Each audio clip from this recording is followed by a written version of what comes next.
Truistery Vibes warmly welcomes all our beloved listeners. We're so glad to see you again in our familiar time slot. Today, Truistery Vibes brings you a brand new story, one that we hope will touch your heart and stay with you. As you listen, feel free to leave a comment sharing the quote or moment that left the deepest impression on you. Wishing you a wonderful and meaningful listening experience. The town of Earmont didn't look like the kind of place where secrets could survive. Wrapped in endless fog and framed by evergreens, it felt like a postcard, a place where time slowed, and everyone said ma'am with a smile. But the truth? The truth hid behind shutters and beneath polished floors. Especially at Ravenmere Estate. Ravenmere wasn't just a house. It was a legacy. Built in the 1800s, it stood with its white pillars and ivy-covered walls like a monument to a past no one wanted to admit was rotting from the inside. Inside Ravenmere, Solene Marrow was slicing lemons.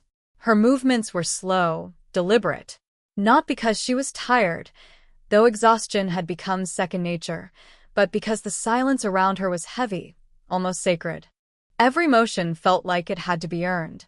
She glanced out the window, watching the fog swirl over the gravel driveway. No car. still. Not that she expected one. Cashin, her husband of 22 years, had mastered the art of disappearing in plain sight. Upstairs, the faint thump of music leaked from Talia's room. Her daughter, her heart. Down the hallway, the lighter footsteps of Aloan, her youngest, shuffled as the girl narrated a fantasy story to her imaginary forest creatures. Solene smiled, but only briefly. These were the good moments. The ones that made her forget what waited behind closed doors. What always waited. The grandfather clock in the foyer struck 6. Sharp, metallic chimes filled the air. Like a reminder, time moved, even if she didn't. In the kitchen, the back door creaked open. Solene didn't flinch. She knew that rhythm of footsteps. Odessa Marrow, the matriarch of the house. A woman made of bone and frost. Her cane clicked like a ticking bomb. Still using lemons from that bush? Odessa's voice was dry as old parchment. Tastes bitter. Just like your attitude. Solene didn't respond. She'd learned long ago that Odessa didn't throw words for dialogue, only for dominance. "Where's Cashin?" the older woman asked, seating herself at the kitchen table. Slowly lowering herself as if royalty should never have to bend. "At the firm," Solene said softly. Odessa scoffed. "He lives at that damn firm more than he does in his own home. And I wonder whose fault that is." Solene sliced another lemon, suppressing the urge to press the blade just a bit harder. Not on her hand, but on the memory of every word she'd swallowed over 2 decades. "He's working," she said. "To support this family." Odessa chuckled darkly. "Support? I built this family. I carried it. I watched Cashin rise, while you just stayed." That was Odessa's favorite narrative. Solene, the decorative wife, the sterile wife, the woman who had given her 2 granddaughters when what she demanded was a grandson. A legacy. Solene turned, her voice calm. "Talia got into Bellhollow's honors program." "Good," Odessa replied, brushing dust from her slacks. "She's the only one in this house doing anything useful." The silence that followed was a canyon. Wide, cold, and echoing. Solene didn't cross it. She let it stretch. Let it swallow everything. Then footsteps, another rhythm. Talia's. Light but purposeful. She appeared in the doorway, her hair tied in a messy bun, wearing a hoodie 2 sizes too large and eyes that always seemed to read through people. "Hey, Mom," she said. "Can I bring a friend over tomorrow?" Solene nodded. "Of course." "Her name's Vesper. From school." "She's cool." Solene arched a brow. "Vesper? That's a unique name." "Yeah." "She's different." Talia hesitated, then added, "She doesn't really do the whole people thing. But she's funny. You'll like her." Odessa grunted. "This house isn't a shelter for strays." Talia ignored her. She always did. "Thanks, Mom," she said, and left as quickly as she came. Solene lingered in the silence. She didn't mind Talia bringing friends home. In fact, she wished there were more people. More voices.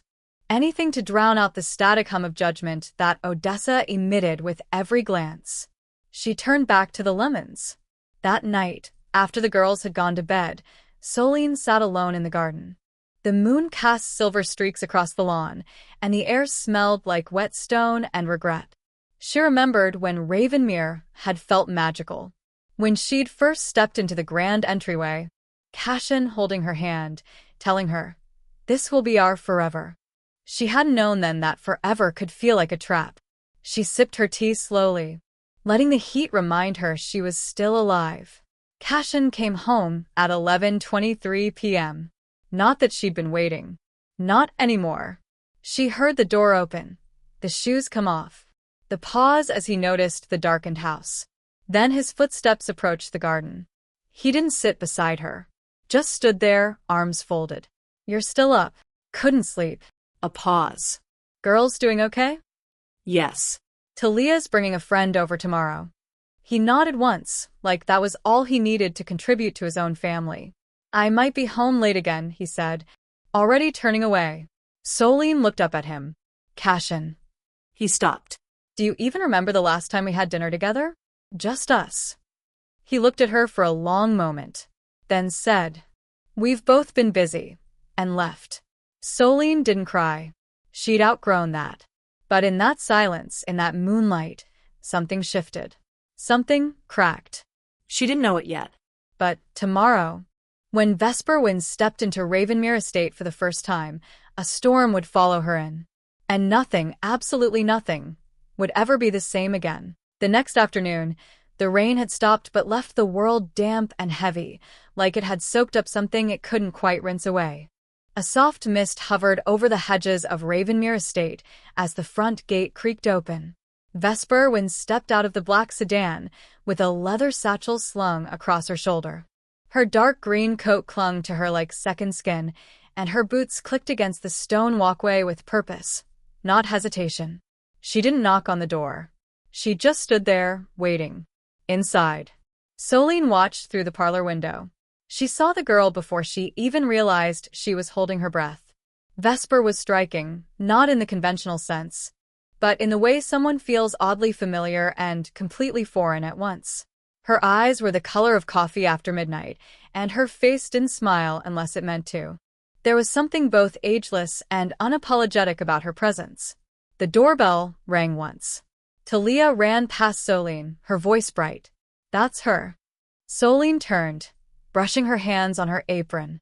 "I figured."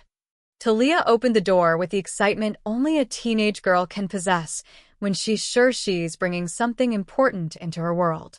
"Hey," she said, pulling Vesper into a quick hug. Vesper stepped inside, dripping only slightly, and glanced around like she was memorizing everything. Her gaze was calculating but not rude. "This is my mom," Talia said. "Mom, this is Vesper." Solene extended her hand. "Welcome, Vesper. I hope the rain didn't bother you too much." Vesper shook her hand lightly. "It's Oregon. Rain's part of the deal." Talia laughed. Solene nodded with a polite smile, but something flickered behind her eyes. A shift. "I put out some snacks in sunroom," Solene said. Vesper raised an eyebrow. "A sunroom in a place like this?" Talia nudged her. "Just wait. It's kind of magical." Solene stepped aside and let them pass. She watched the way Vesper walked, like she belonged everywhere and nowhere all at once. Her daughter's laughter followed the girl's footsteps, trailing into the hall like perfume. The sunroom, despite its name, held little sun this time of year. But the glass walls offered a view of the weeping willows in the back, and the cushions were warm with a scent of clove and cedar. Solene had laid out scones, tea, and a bowl of pomegranate seeds, Eloan's favorite. As they ate, Solene observed. Vesper was articulate, sharp, and unafraid to speak her mind. She told stories about classes at Bell Hollow with a dry wit and managed to charm even Odessa, who wandered in halfway through the visit. "Wynne," Odessa said, sipping her tea. "That's an old family name." "It was my grandmother's," Vesper replied. "I like that." Strong women run in that line. Strong, unpredictable, and inconvenient, Vesper said with a smile that didn't quite reach her eyes. Odessa let out a small laugh. You'll do fine in this house.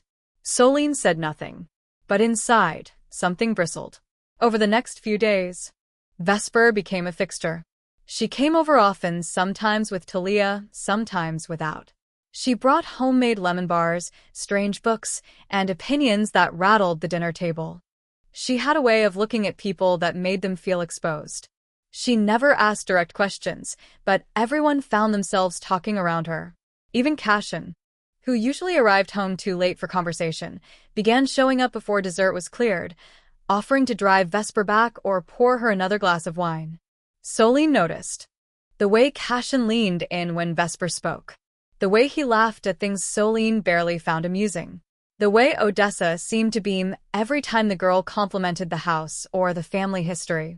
One night, as Vesper helped Talia with a philosophy paper in the den, Solene stood at the edge of the hallway, watching through a crack in the door. Cashin sat on the edge of the armchair, a scotch in hand, while Vesper gestured animatedly. Her laughter echoed, bright and biting. Solene's hand curled into the frame of the doorway, not out of jealousy, but out of recognition. She had once laughed like that. She had once been listened to like that. The house began to shift. Talia seemed caught between two worlds, still loyal to her mother, but increasingly enchanted by her friend. Eloan, who used to curl into Solene's lap every evening, now spent hours sketching with Vesper in the garden, showing her drawings and stories she never shared with anyone else. And Cashin? He was there more. Physically. But emotionally he was adrift. He asked fewer questions. He offered fewer answers. He looked at Solene like she was wallpaper. One Thursday evening, Solene made roast duck, Cashin's favorite. The table was set, candles lit, music low. She even wore the pearl earrings she hadn't touched in years. Cashin walked in at 8:15. "You're late," Solene said, trying not to sound accusatory. He blinked. "Had a meeting. I texted." "You didn't." He shrugged and sat down. "Where are the girls?" "In the garden with Vesper." Cashin nodded, then added, "She's got a good head on her shoulders. That girl's going places." Solene poured wine into his glass. "You like her?" "She's interesting. It's rare these days." Solene sat down, the smile on her face barely holding. "And I'm what? A weathered relic?" Cashin looked up, surprised. "What are you talking about?" "Nothing," she said. Eat. They ate in silence. Later that night, Solene stood in the mirror, brushing her hair. 44. That was her age. But she felt older, not in her body, but in the way the world treated her. She thought about Vesper, the way her voice carried, the way she didn't care if Odessa disapproved, the way she occupied space without apologizing for it. Solene had once been like that, before motherhood, before Ravenmere. But something about Vesper unsettled her. Not just the attention she drew, but the way she seemed to orchestrate it. The next weekend, Talia threw a small birthday dinner. Vesper brought her famous lavender shortbread, wore a backless navy dress, and charmed every person in the room, especially Cashin. When Solene came into the dining room carrying the birthday cake, she caught sight of Vesper placing her hand lightly on Cashin's forearm as he whispered something in her ear. It looked innocent. It wasn't. Solene didn't drop the cake. She didn't flinch. But inside, something fractured. After dinner, as Talia opened gifts in the living room, Solene stepped out onto the veranda. The night air was cold, sharp with pine. The stars were buried beneath clouds, but the darkness was enough. Enough to hide her thoughts. Enough to let them echo.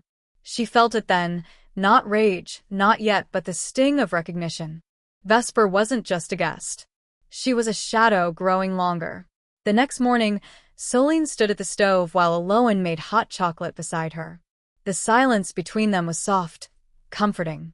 "Mom," Eloan said, stirring her drink, "do you think people can live in a house too long?" Solene glanced over. "Why do you ask?" "I think houses get tired." like they remember things. And maybe sometimes they push people out. Solene looked at her daughter. Only 10, yet speaking like someone who saw past layers. She didn't answer. She couldn't. Because she wasn't sure if it was the house that was tired or her. The first time Talia noticed something was off, it wasn't because of a dramatic moment. No whispered secrets. No lipstick on a collar. It was simpler than that. It was a laugh. She was walking down the hallway after brushing her teeth one night when she heard it, her father's laugh. The deep, rare one. Not the distracted hum he gave to polite conversation. This was the full one, like a rusted lock had clicked open. It made her freeze in place. Then she heard Vesper's voice, lilting and smooth. Talia tiptoed to the top of the stairs and leaned over, careful not to creak the old wood. From there, she could see into the den, dimly lit, the fire flickering low, and two silhouettes close enough to share warmth. Cashin sat with a glass of scotch. Vesper was on the other end of the couch, legs crossed, posture relaxed, eyes focused entirely on him. It could have been nothing, but it didn't feel like nothing. The next morning, she didn't say anything. She tried to brush it off. Vesper was charming. Her father probably appreciated someone new around to talk to. Nothing wrong with that. She told herself it was in her head. But the thoughts lingered like fog in the corners of her mind. She started noticing more. Little things. Her father coming home earlier. Her mother going to bed before he did. The way Cashin's eyes would flick toward the door 5 minutes before Vesper arrived.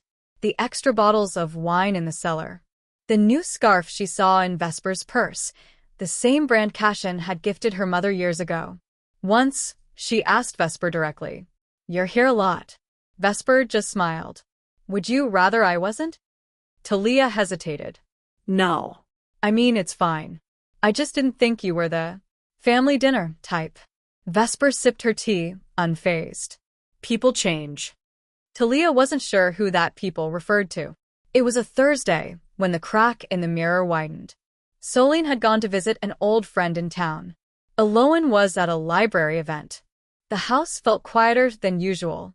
Talia had forgotten her phone in the den. She walked in, expecting it to be empty, and instead froze mid-step. Cashin and Vesper were seated side by side on the couch, closer than necessary. Her father's hand rested on Vesper's knee. It wasn't dramatic. It wasn't even long. But it was enough. They didn't see her. She backed out of the room like she'd walked in on something she wasn't meant to witness. In a way, she had. That night, she couldn't sleep. She lay in bed, staring at the ceiling, the weight of what she'd seen pressing against her ribs. It wasn't just betrayal, it was confusion. Her father had always been distant, but he wasn't cruel. He didn't scream. He didn't cheat. Or maybe she just never looked closely. She opened her phone and scrolled through Vesper's social media. Most of it was cryptic quotes, old architecture, dimly lit selfies. But then she saw it, a photo taken 2 nights ago. A dinner table. A glass of scotch with a ring of condensation. A man's arm barely in frame. That wasn't her father's home office. That was Ravenmere. And the cufflink? It matched the set Cashin wore on holidays. She zoomed in, heart thudding. He was in that photo. The next day, she followed them. Not in a trench coat and sunglasses kind of way. Just quiet observation. Vesper had left in the late morning, claiming she had a group project in town. An hour later, Cashin told Solene he had a lunch meeting. Talia didn't believe in coincidences anymore. She got in her car and waited a few blocks from the house. When Cashin's silver sedan passed, she pulled out slowly and followed at a safe distance. They weren't careful. He picked her up at the corner near Bell Hollow. They drove toward the historic district. And then they parked behind Hotel Selwyn, one of the oldest boutique hotels in Vermont. Talia pulled into the lot across the street and watched. They got out together. Vesper was laughing. Cashin reached for her hand. They walked inside, and the door shut behind them. She sat there for over an hour, engine off, heart pounding. When she finally drove away, her hands were trembling. That night at dinner, Talia barely touched her food. Solene noticed. Are you feeling okay? She nodded. Yeah. Just tired. Across the table, Cashin was scrolling on his phone. Vesper had already texted her a smiley face. No caption. No explanation. It was like the girl wanted her to know. The next morning, Talia asked to borrow her mother's camera. I want to take some photos for a portfolio, she said. I've been thinking of applying to the summer program at Bell Hollow. Solene smiled, proud. It's in the hall closet, wrapped in the blue scarf. Talia took it with shaking hands. She wasn't just going to witness anymore. She was going to prove it. It didn't take long. 2 days later, Cashin said he had a meeting in Salem. Solene nodded, trusting. Talia waited an hour. Then opened the GPS tracking app she'd quietly installed on his phone while he was in the shower. He wasn't in Salem. He was at the Wren Hill Inn, just 15 minutes away. She drove there, parked across the street, and waited. She didn't have to wait long. Cashin stepped out first. Then Vesper. They weren't touching, but they were smiling. Talking softly. Moving close. Talia lifted the camera and snapped photo after photo. Not for revenge. Not for drama. For truth. When she got home, she uploaded them all to a folder named Unspoken. She didn't show them to anyone. Not yet. That evening, she sat with her mother in the kitchen while Eloan colored at the table.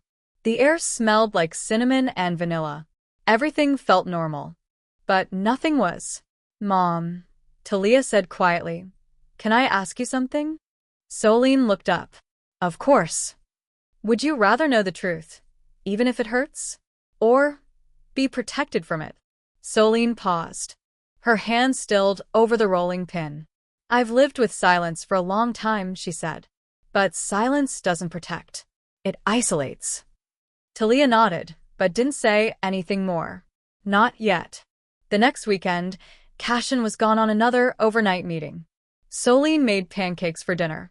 It was a tradition, one they hadn't done in years. She hummed an old jazz tune as she flipped them, the sound soft and sweet. Talia looked at her and felt the ache rise up in her chest.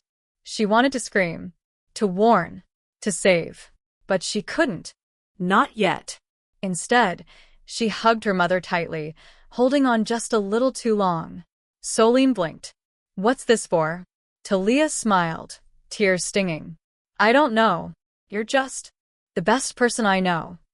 Solene kissed her forehead. You're turning into someone strong, Talia. I can feel it. That night, Talia sat in bed and stared at the folder on her laptop. The photos sat there like proof of a crime no one was ready to name. She didn't want to ruin everything. But wasn't it already ruined? The mirror had cracked. And every time she looked into it, she saw someone else staring back. Someone who didn't recognize the man she used to call Dad. The rain came back the night, everything shattered. It started as a whisper against the windows, then built into a steady rhythm that drowned out the sound of the ticking grandfather clock in the foyer. Ravenmere felt like it was holding its breath, the walls tense with something unsaid.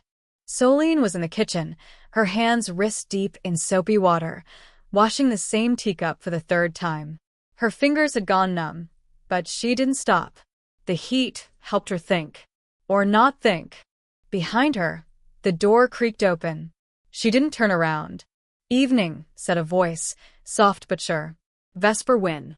Solene placed the teacup on the drying rack and turned slowly. Vesper stood in the doorway in a trench coat soaked from the storm. Her hair clung to her temples. In her hands was a small, round box tied with twine. I brought those candied figs you liked, she said, placing the box on the counter. Solene didn't move. The silence between them crackled. You shouldn't be here, Solene said, her voice calm but edged with steel.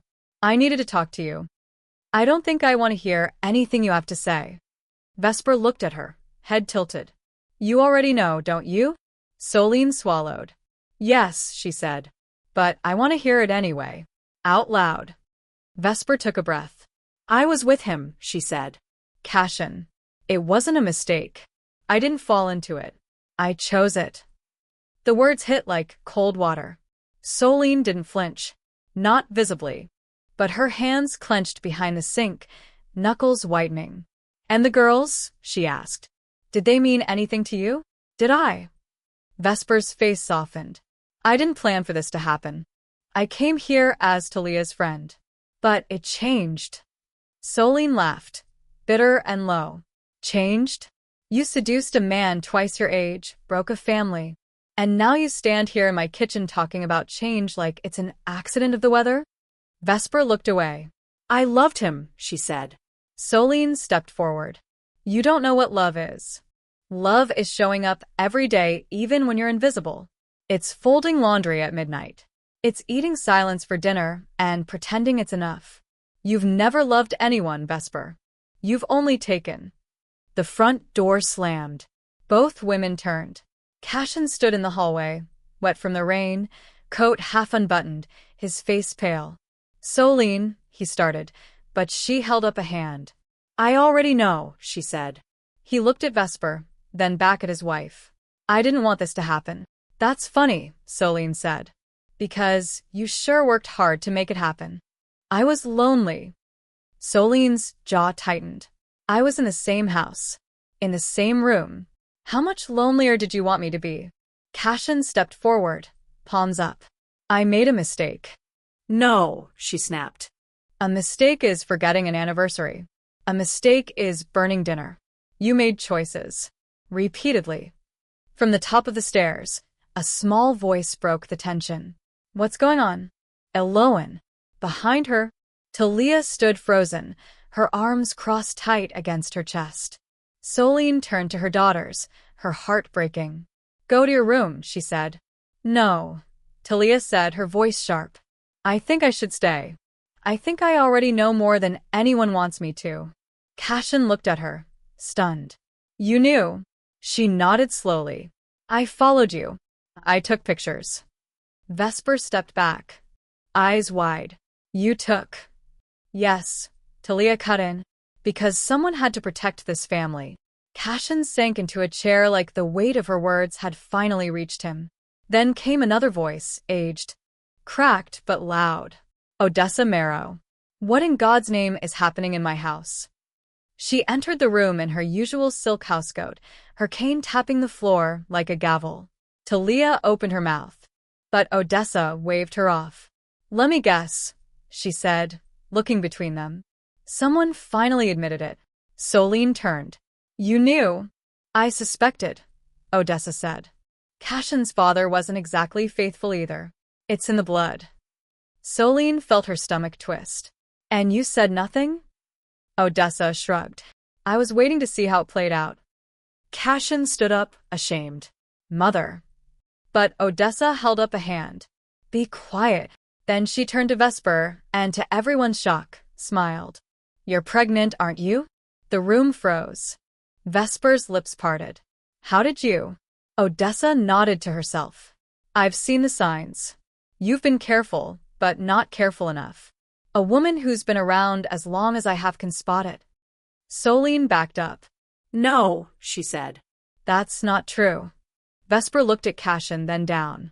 I didn't want to say anything yet, she whispered. I was going to wait. Solene's breath left her body. Like someone had cracked her chest open.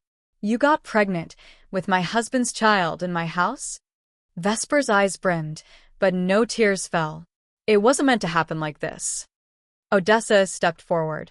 If she's carrying a son, it changes things. Talia gasped. You can't be serious. Odessa's voice was calm. This family needs a male heir. Cashin looked horrified. Mother, stop. But she didn't. She turned to Solene, her tone cold. You never gave this family what it needed. You gave it daughters. Distractions.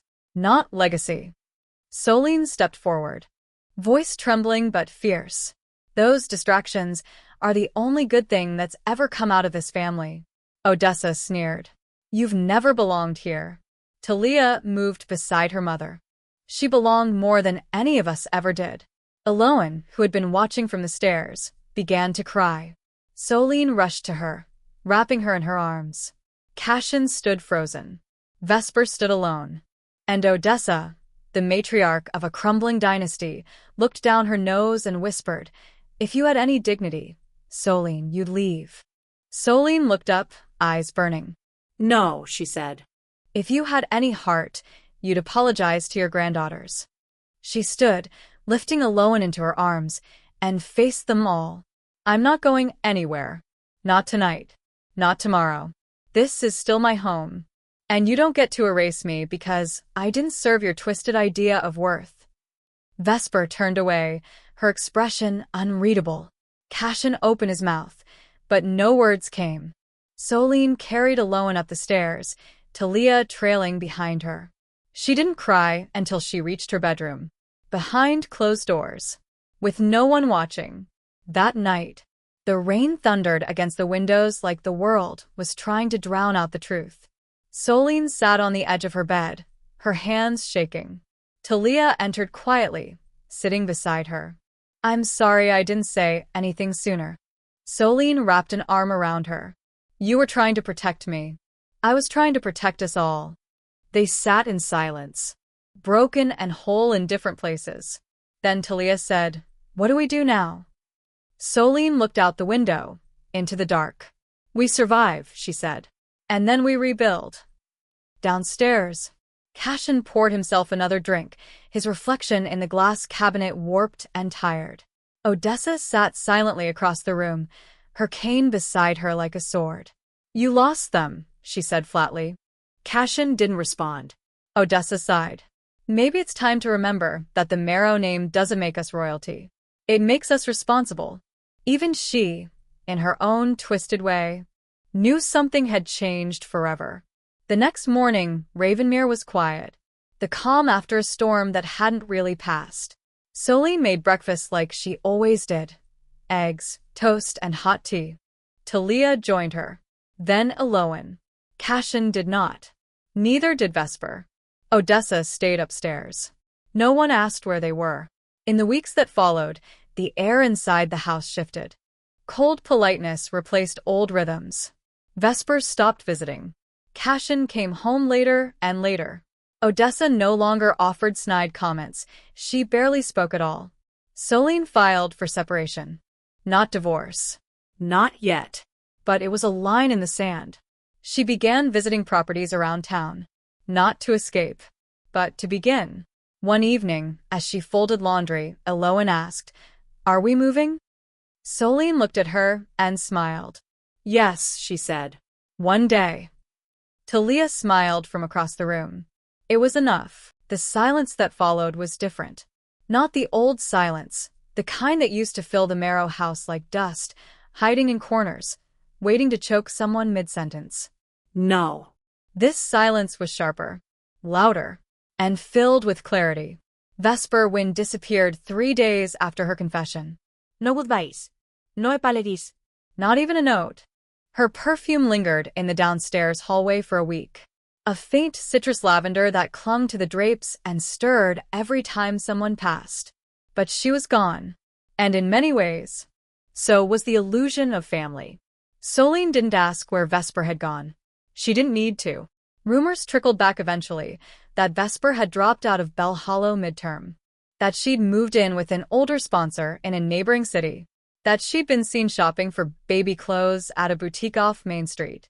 Solene didn't go looking for confirmation. She'd already lost enough sleep over truths she hadn't asked for. Cashin never brought Vesper up again. He came and went like a man half-vanished, his presence reduced to echoes in the hall. He worked late, ate quietly, slept in the guest room, by mutual, unspoken agreement. Odessa remained silent too. Whether it was guilt or strategy, Solene didn't know. And she didn't care to find out.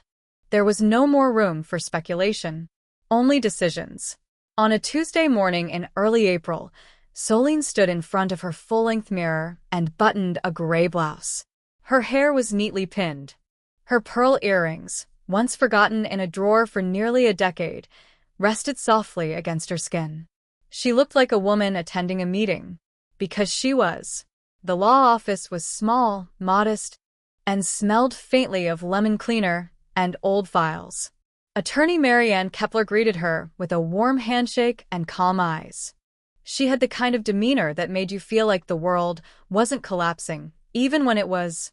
They sat across from each other at a smooth wooden desk, sunlight spilling across piles of paperwork. "You're sure you want to proceed with divorce?" Marian asked gently. Solene nodded. "Not just separation?" "I've already separated from myself long enough," Solene replied. "I'm ready to be whole again."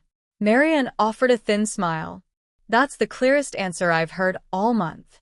They began going through details: finances, property, custody of assets, the will. Ravenmere Estate was technically Odessa's, but Solene had spent 23 years caring for it, for the people in it. Her hands were in the wallpaper, the gardens, the kitchen tiles. Still, she didn't want the house. She wanted peace. Back at home, Talia watched her mother more closely. Since the night of the confrontation, Solene had become lighter. Not joyful, not free, but steady, like someone who had finally stopped walking on broken glass. "Are you nervous?" Talia asked one evening as they sorted laundry together. Solene folded a sweater. "About what?" "The divorce." Solene paused. "I'm more nervous about staying than leaving." Talia looked down. "I hated him for what he did." "I did too," Solene said. "But I hate myself more for how long I let him get away with it." Talia reached over, covering her mother's hand. "You didn't let him. You survived him." Solene smiled faintly. "Sometimes surviving feels a lot like staying still. But not anymore." Cashin finally confronted her one Sunday afternoon. It wasn't dramatic. She was pruning the rose bushes when he walked outside, tie loosened, sleeves rolled up, like he was trying to remember how to be the man she used to know. "I heard from my sister," he said. Solene clipped a stem, letting it fall. "She said you're filing." Solene didn't look up. "I am." Just like that. She turned then, calmly, with dirt on her gloves and sunlight in her eyes. "You burned the bridge, Cashin. I'm just choosing not to rebuild it." He nodded slowly. "I suppose I deserve that." She didn't correct him. He cleared his throat. "I thought maybe we could talk. Try counseling. For the girls." "For the girls?" "I've already done more than enough," she said. "Now I'm doing something for me." He didn't have a reply to that. So he left her there, among the roses. A week later, Solene met again with Marianne to finalize the petition. She signed her name at the bottom of 5 separate forms. Each time, her hand trembled less. The last signature came with a strange sense of calm. Her cane rested unused by the door. She no longer barked at the help. No longer commented on Solene's outfits or cooking. Once, Solene brought her tea. Odessa looked up, tired. "You're leaving him?" "Yes." Odessa took a sip, wincing. "You'll regret it." "I've regretted staying more." Odessa stared into her cup. "That girl, Vesper. She ruined everything." Solene tilted her head. "She exposed everything." "That's not the same." Odessa didn't answer. Solene left the room quietly, letting the door shut behind her with a soft click. The girls adjusted differently. Eloan asked more questions. "Will we move? Will you marry someone else? Will Daddy be mad forever?" Solene answered carefully. "We'll move when we're ready. I don't know if I'll ever marry again. And no, your daddy will be okay."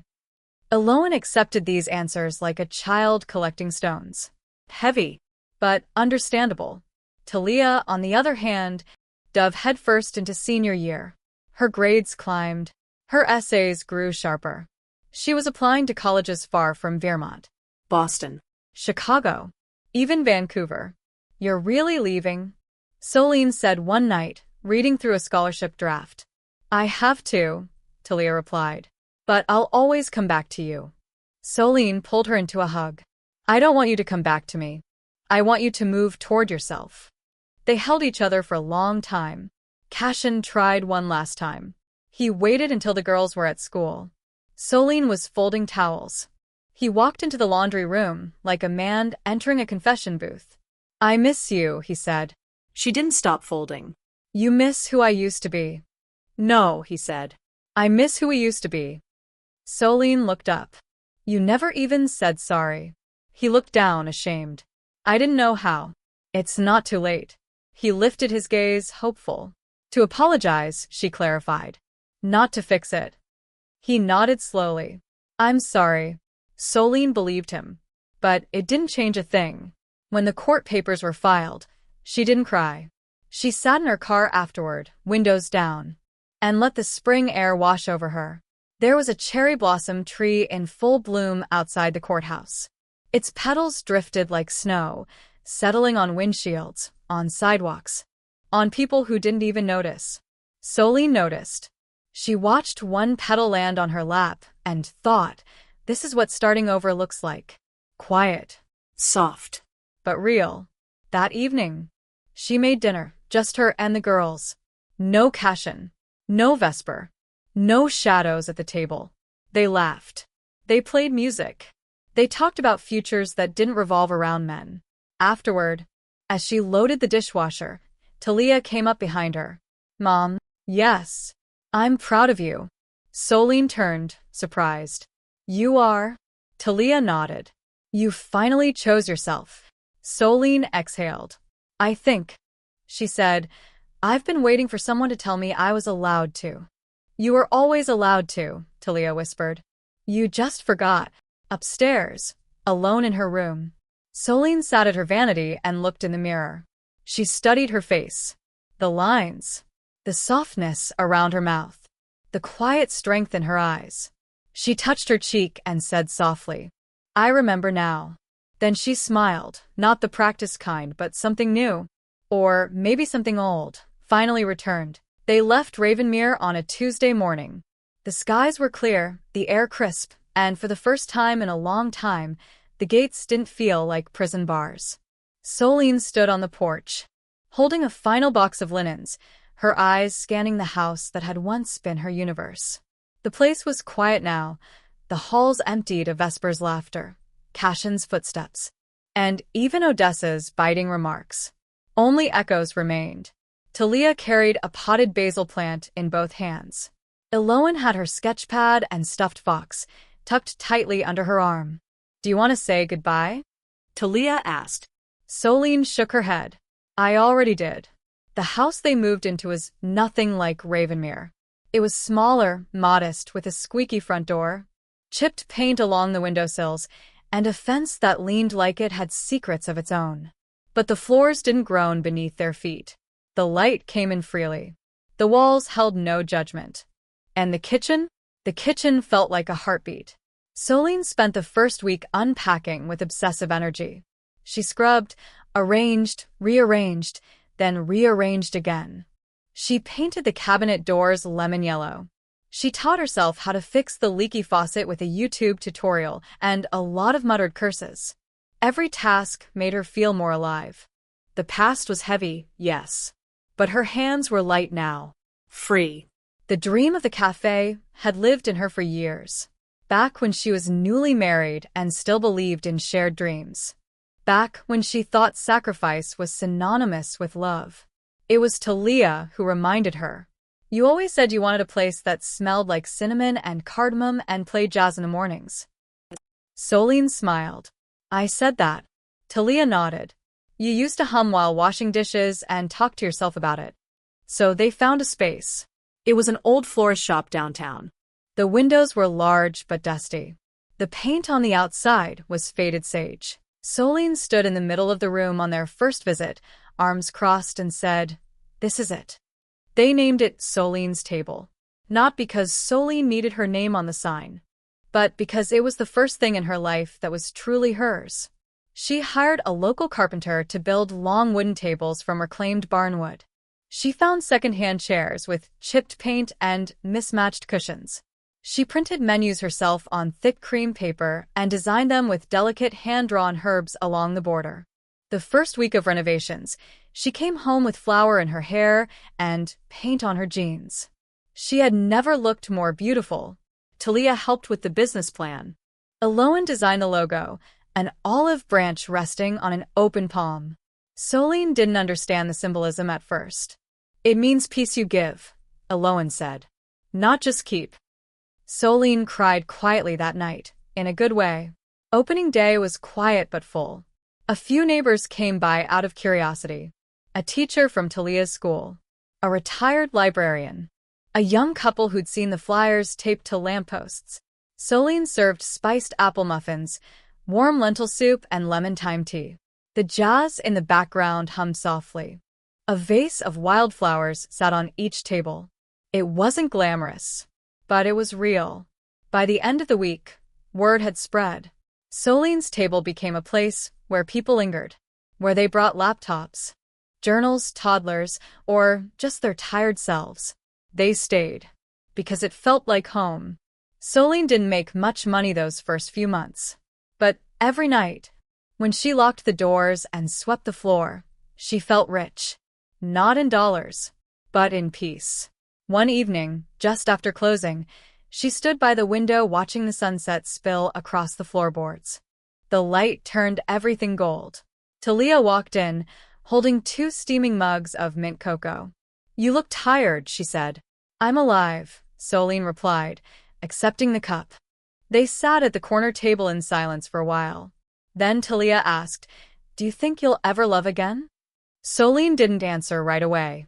She traced her finger along the rim of the mug and said, "I think I'm learning how to love myself first.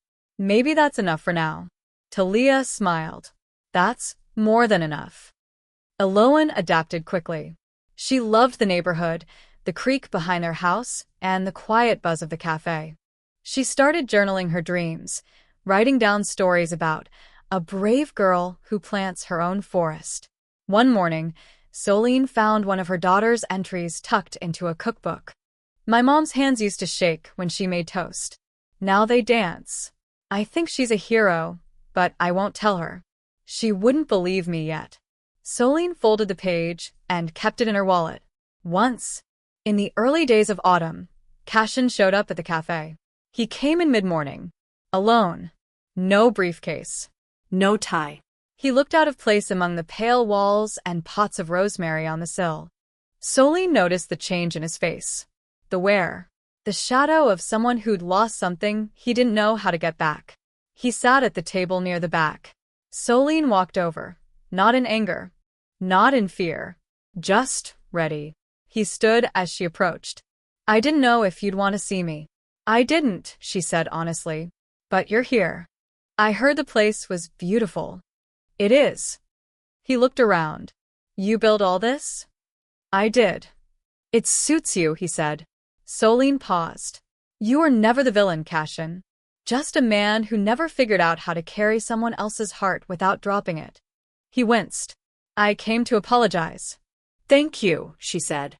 "I accept it." They stood in silence for a moment. "Do you want anything?" Solene asked. He smiled weakly. "What do you recommend?" She considered. "Start over blend. Ethiopian roast. Very forgiving." He chuckled, a real laugh this time. "I'll take that." She brought it to him in a ceramic cup. No sugar. No cream. He drank in silence, then left a $10 bill under the saucer and walked out. He didn't come back again. And that was okay. By Thanksgiving, Solene's table was running at near full capacity. Locals reserved tables. The town paper featured her in a weekend spotlight. "Woman turns pain into pastry." She hated the headline, but she smiled for the photo anyway. On the day she received her finalized divorce papers in the mail, she didn't cry. She baked 6 dozen cinnamon rolls. Not because she was grieving, because she wanted to celebrate. She stacked them on a tray, brought them to the cafe, and offered one free with every drink. "Divorce rolls," she joked. People laughed. Someone toasted her with oat milk chai. And for the first time in her life, Solene felt seen. Not as a wife, not as a mother, but as herself. That night, the girls made a fire in the backyard. They roasted marshmallows, told stories. Eloan read aloud from one of her journal entries. Talia played her favorite folk song on a Bluetooth speaker.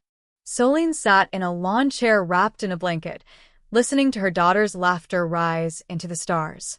The wind was soft, the sky clear. For the first time in 23 years, she felt no weight on her chest. Only breath, only space, only freedom. The letter arrived in early winter. It came tucked between a heating bill and a holiday card from a distant cousin. Solene almost missed it. The envelope was off-white, thin, addressed by hand. No return address. But she knew the handwriting. Elegant. Slanted. Measured. Vesper win. Solene stared at the envelope for a long moment before setting it down beside the fruit bowl. She didn't open it. Not that day. Not the next either. The cafe was busy that week. Holiday shoppers came in from the cold with red noses and glove-wrapped fingers. Solene served cinnamon scones and pear cider, her smile real but subdued. She moved through the days with practiced grace, but her mind returned again and again to that envelope on her kitchen table. Not out of curiosity. Out of caution. She wasn't afraid of what was inside. She was afraid of what it might awaken. On the fourth night, after the girls had gone to bed, Solene poured herself a glass of wine, sat by the fireplace, and turned the envelope over in her hands. She didn't open it right away. She let her fingers linger on the crease. The weight of it. The ghost of a voice that had once filled her home with laughter and lies. Then, gently, deliberately, she slid her nail under the seal. Inside, the letter was 3 pages long. Handwritten. Unfolded slowly, like a wound reopened. She began to read. Solene. I don't expect you to read this. And if you do, I don't expect you to forgive me. But I needed to say something while I still had the words. I've replayed that night in my mind more times than I can count. I remember your face, not angry, not hysterical, just empty. And somehow, that was worse than if you had screamed. Because I saw what I'd taken. And what I could never give back. I thought I was in control. I thought I was bold. I thought taking what I wanted meant I was winning. But I was just stealing from people who had already lost too much. Cashin never loved me. Not really. I was a detour. A distraction from the parts of himself he never wanted to confront. And I was foolish enough to think that meant something. When I left, I told myself it was the right thing. That my absence would be an apology in itself. But I know now that silence is just another form of selfishness. So this is me finally speaking. I'm sorry. For all of it. For coming into your home and disrespecting the grace you gave me. For betraying your daughter's trust. For mistaking chaos for power. I have a son now. He has your eyes. Not literally, of course. But he looks at me the way you looked at your girls. With trust. And I don't deserve it. I won't ask you to reply. But I hope, one day, you can breathe without the weight of my name in your chest. And I hope your life is filled with more light than I ever brought into it. Vesper. Solene read the letter twice. Then a third time. Each word echoed differently. Some sharp. Some hollow. Some unexpectedly human. She didn't cry. She didn't scream. She folded the pages carefully and slipped them back into the envelope. Then she stood, walked to the kitchen, opened the drawer beside the sink, and placed it inside, between expired coupons and unused recipe cards. She didn't burn it, but she didn't answer it either. The next morning, Talia noticed the shift. Her mother moved slower. Not from fatigue, but from deliberation. She hummed a song from years ago while wiping down cafe counters. She added rose water to the brownie batter. She offered a free espresso to a college student who looked like he'd been crying. Everything okay? Talia asked. Solene smiled. Yes. Just remembering I'm allowed to feel things without holding on to them. Weeks passed. The letter stayed in the drawer. Never reread. Never forgotten. But never given power. On the first snow of the season, Solene closed the cafe early. She walked with Aloan through the neighborhood, wrapped in scarves and snowflakes. They made slow snow angels in the park. Aloan laughed so hard she fell face-first into the snow. Solene laughed with her. Not a polite laugh. Not a dry one. A full laugh. Open and loud and unburdened. That night, as she tucked Aloan into bed, her daughter whispered, "You're different lately." "How so?" Solene asked. "You don't look like you're waiting anymore." Solene kissed her forehead. "Because I'm not," she said. "I'm already here." A few days later, A customer at the cafe complimented the decor. "It feels like a place built by someone who knows what grief tastes like," she said. "But doesn't serve it." Solene nodded. "Pain leaves a flavor," she replied. "But healing has texture." The customer blinked, then smiled. "You should write that down." Maybe she would. Maybe not. Not everything had to be permanent. Some things were meant to melt slowly like sugar in tea. Cashin called once. Not to beg. Not to return. Just to say thank you for raising their daughters with dignity. For carrying their family longer than she should have. Solene let him speak. She offered no anger. No warmth, either. Just closure. Because that, too, is a kind of love. That night, she sat by her bedroom window and reread Aloan's journal entry again. "My mom's hands used to shake when she made toast. Now they dance." She smiled. Then closed the notebook. Then the window. Then the past. Spring arrived like a long exhale. After months of rain and quiet snowfalls, the sky softened, and the trees outside the cafe began to bloom in watercolor pinks. The sidewalks filled with laughter again, and neighbors brought their dogs and newborns to Solene's table like clockwork. There was music in the way the windows steamed in the morning and cleared by noon. There was rhythm in the rituals, lemon scones at 7, warm soup by 11, jazz humming between conversations. Solene Marrow stood behind the counter, wiping a glass dry, watching her youngest daughter doodle in the corner booth and her oldest fill a pitcher with water for table 3. This was her world now. And it was enough. On Thursdays they had poetry nights. Locals brought handwritten verses and trembling voices. Once, Aloan stood on stage and read a short piece titled, "People Who Plant Their Own Trees." Solene cried in the back, quietly, the way only a mother can cry, pride laced with awe. On Fridays, Talia worked the register and helped manage the books. She'd already been accepted into a university in Vermont. Far away, cold winters, a fresh start. "I'm scared," she admitted one night while closing the cafe. "Me too," Solene replied. "But you're not going anywhere." "No," she said. "But you are. And you'll carry yourself better than I ever taught you." Talia looked at her. "You taught me to leave when it's time. That's more than most girls ever get." Solene didn't answer. She just reached out and hugged her, long and tight. Solene never reopened the drawer that held Vesper's letter. But on one quiet evening, she took it out, unfolded the pages, and walked to the backyard. The fire pit was already warm. She didn't cry when the paper curled. She didn't flinch when the words turned to ash. She simply let go, and smiled when the wind scattered the pieces. Cashin sent Aloan a birthday card. It came late, but it came. He didn't try to return. He didn't ask for anything more. Some apologies are silent, and some distances, once set, feel like mercy. One day, Odessa's caretaker arrived at the cafe unannounced. She handed Solene a box. "She wanted you to have this," the woman said, after she passed. Solene opened it hours later. Inside was an old photo, Cashin as a boy, Odessa behind him, her hand resting on his shoulder.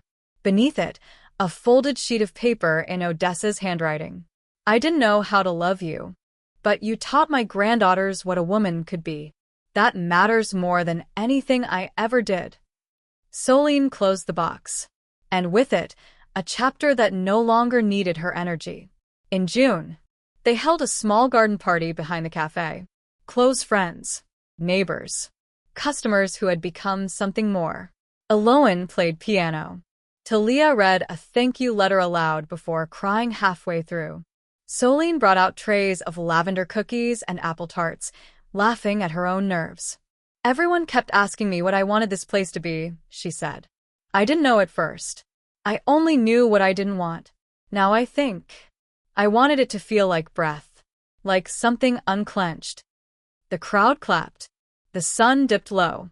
Someone strung fairy lights between the trees. And when Solene sat down at the head of the garden table with her daughters beside her, she felt more than full. She felt free. Later that evening, as the sky turned to velvet, Solene walked alone down the back path behind the property. The grass was dewy, the earth still warm from the day's heat. She paused under the arch of climbing roses and looked up at the moon. It wasn't full. It wasn't new. It was just enough light to find her way forward. She whispered aloud. Not to anyone. Not even herself, but to the silence that had once been her enemy and now felt like a friend. I did it. The final page of Shattered Reflections closes not with vengeance, not with triumph in flames, but with a woman standing in her own stillness, owning every bruise and every breath. Solene didn't rewrite the past. She simply refused to let it author her future.